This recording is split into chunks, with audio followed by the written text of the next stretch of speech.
Guys, I am sure कि आप लोगों ने किडनी बेचो एंड आईफोन ले लो वाले मीम्स तो पढ़े ही होंगे, लेकिन क्या आपको आईफोन का इतना महंगा होने का रियल रीजन पता है? अगर नहीं तो एंड तक वीडियो को जरूर देखें। सो गाइस, आप लोगों को पता ही होगा कि एप्पल जो है वो एक प्रीमियम टेक ब्रांड है, तो जाहिर सी बात है कि इनके स्मार्टफोन्स के प्राइस भी नॉर्मल फोन से ज़्यादा ही होंगे। आईफोन के हर न्यू जनरेशन के साथ ये लोग प्राइसेस भी कंटिन्यूअली इंक्रीज करते हैं। अगर हम फीचर्स की बात करें तो अनडाउटेडली आईफोन हर जगह से एक बेहतरीन फोन है, चाहे फिर वो इसका A12 बायोनिक चिप हो या दुनिया का बेस्ट प्रोसेसर हो, एक DSLR लेवल वाला कैमरा हो या सुपर गॉर्जियस OLED डिस्प्ले। लेकिन सबसे बड़ी दिक्कत जो हम इंडियंस को आती है आईफोन लेते समय वो है इसका प्राइस गेट। दोस्तों, अगर आप आईफोन 12 प्रो USA में खरीदेंगे तो वो आपको पड़ेगा करीब $1100 का, यानी कि अगर इंडियन रुपीज़ में हम कन्वर्ट करें तो होगा करीब 81,000 रुपीज़ का। बट ऐसा इंडिया में बिल्कुल नहीं है। फिलहाल इसकी करंट प्राइस इंडिया में है कुछ 1,19,900 रुपये, यानी कि ऑलमोस्ट 38,900 रुपीज़ ज़्यादा USA के प्राइस से। तो क्या एप्पल हम इंडियंस को लूटना चाहता है या फिर इसका रियल रीज़न कुछ और है? तो चलिए जानते हैं। रिसेंटली मैंने एक आर्टिकल पढ़ा था जिसमें उस राइटर ने जोक किया है कि आईफोन 12 प्रो जितने में इंडिया में आता है उतने में तो आप हांगकांग जा सकते हैं, वीज़ा खरीद सकते हो, आईफोन खरीद सकते हो और फिर एक दिन वहाँ का ट्रिप भी लगा सकते हो, एंड तभी भी तुम्हें हल्का सा सस्ता पड़ेगा। और बेस्ट बात यह है कि इंडिया चाइना में सेम फ़ोन मिलता है, बिल्कुल फ़र्क नहीं है किसी भी वे में। गाइस, रिपोर्ट्स के हिसाब से हमें पता लगा है कि इंडिया की GDP one of the fastest growing GDPs में आती है, वो भी पूरी दुनिया में।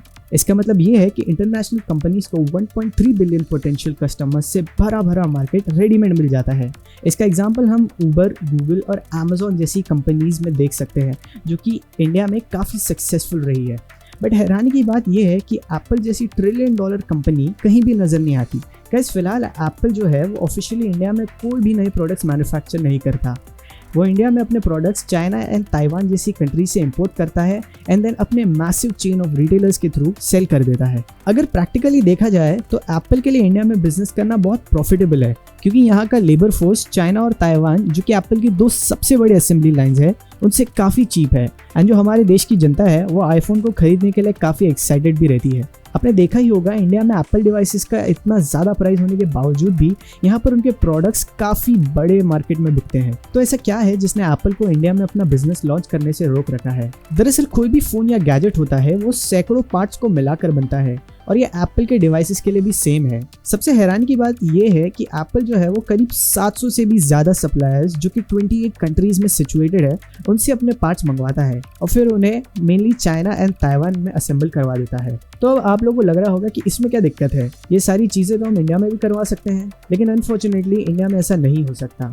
एंड इसका सबसे बड़ा रीज़न है इंडिया की फॉरेन डायरेक्ट इन्वेस्टमेंट पॉलिसी। दरअसल इस पॉलिसी में एक रूल है कि अगर कोई भी कंपनी इंडिया में अपने प्रोडक्ट्स मैन्युफैक्चर करना चाहती है तो उन्हें एटलीस्ट 30% कंपोनेंट्स लोकली सप्लाई करवाने होंगे। ये बात एप्पल वालों को बिल्कुल हजम नहीं होती। उन्हें लगता है कि इंडिया में इतनी कटिंग एज टेक्नोलॉजी अभी तक डेवलप नहीं हुई है जो कि एप्पल के स्टैंडर्ड्स को मैच कर सके। जैसे आप लोगों को पता ही है कि एप्पल एक प्रीमियम स्मार्टफोन ब्रांड है और ये लोग अपने प्रोडक्ट्स की क्वालिटी के साथ कोई भी रिस्क नहीं लेना चाहते। But in the mean time अगर हम देखें तो चाइनीज ब्रांड्स जैसे Oppo, OnePlus, Xiaomi and Vivo, उन्होंने केयरफुली इंडियन मार्केट को टारगेट किया है एंड लोकली अपने प्रोडक्ट्स मैन्युफैक्चर करना चालू कर दिया है। इन चाइनीज ब्रांड को ज़्यादा फर्क नहीं पड़ता अगर उनके प्रोडक्ट्स की क्वालिटी थोड़ी सी भी कॉम्प्रोमाइज हो जाए। स्टैटिस्टिक्स के हिसाब से देखें तो 75% स्मार्टफोन्स इंडिया में लेस देन 19,000 रुपये में बेचे जाते हैं, और इन्हें बनाने वाली कंपनियां यही सेम चाइनीज कंपनीज है जो एप्पल के साथ काफ़ी आसानी से कम्पीट कर रही है, वो भी इंडियन मार्केट में। शायद इसी वजह से इंडिया में आईफोन से 1% कंट्रीब्यूट करता है पूरे स्मार्टफोन मार्केट में, simply because iPhone Indian consumers के लिए बहुत महंगा है। जहां पर Xiaomi जैसी कंपनियां क्लेम करती हैं कि वो हर फोन पर सिर्फ 5% तक का प्रॉफिट कमाती है, वहां पर एप्पल का एक phone nearly 60 to 65% profit margin रखता है। ऑफ कोर्स इतने बड़े प्रॉफिट मार्जिन में काफ़ी सारे एक्सपेंसेस आते हैं, जैसे manufacturing cost, distribution and dealer का कमीशन भी।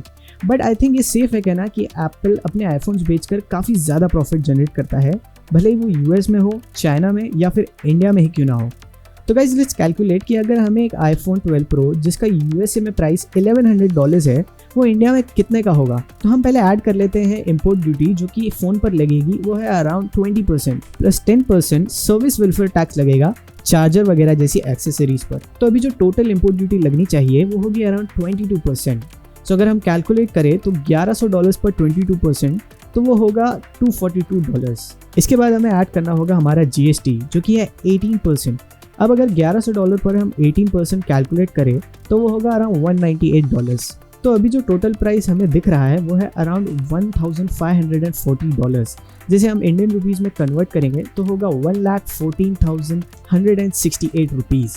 इस पूरे कैलकुलेशन को देखने के बाद मैं कॉन्फिडेंटली कह सकता हूँ कि इतना बड़ा भाव हम दरअसल एप्पल को नहीं बल्कि हमारी खुद की गवर्नमेंट को ही पे कर रहे हैं। तो यार यहाँ पर सबसे बड़ा सवाल ये उठता है कि क्या हमें भी इंडिया में नॉर्मल रेट्स पर आईफोन खरीदने को मिलेगा या नहीं। मेरे ख्याल से इसका जवाब होगा हाँ, ऐसा बिल्कुल हो सकता है, क्योंकि काफ़ी समय से एप्पल्स के प्लान चल रहे हैं कि वो अपने मेजर मैन्युफैक्चरिंग यूनिट्स को चाइना से शिफ्ट करके इंडिया में ले आए। और फॉक्सकॉन जो कि एप्पल का एक बहुत बड़ा सप्लायर है, उन्होंने एक रिपोर्ट में कहा है कि वो बिल्कुल रेडी है इंडिया में करीब $1 बिलियन जितना बड़ा इन्वेस्टमेंट करने को, ताकि उनका प्रोडक्शन एक्सपांड हो जाए। तो हाँ, हम भी कह सकते हैं कि अच्छे दिन आने वाले हैं जब हम भी बिना कोई इम्पोर्ट ड्यूटी या सर्विस वेलफेयर टैक्स भरे अपना आईफोन या फेवरेट एप्पल डिवाइस खरीद पाएंगे। इन शॉर्ट, बिल्कुल ये सेम टू सेम यूएस के प्राइस पॉइंट पर।